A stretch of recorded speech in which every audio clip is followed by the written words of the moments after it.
Hi, so I want you to handle this poem more or less on your own. Try to understand it on your own, but I will read it for you because I think it helps, and maybe I'll give a few pointers as I read it.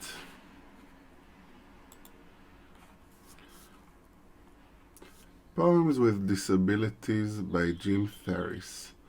I'm sorry, this place is reserved for poems with disabilities. I know it's one of the best spaces in the book, but the Poems with Disabilities Act, this is a reference for an important law in the USA called American with Disabilities Act. You can look up what it is and why it's so important. But the Poems with Disabilities Act requires us to make all reasonable accommodations for poems that aren't normal. There is a nice space just a few pages over. In fact, don't tell anyone. I think it's better than this one. I myself prefer it. Actually, I don't see any of those poems right now myself, those poems with disabilities. But you never know when one might show up, so we have to keep this space open.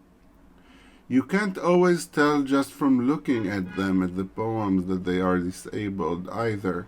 Sometimes they look just like a regular poem when they roll in.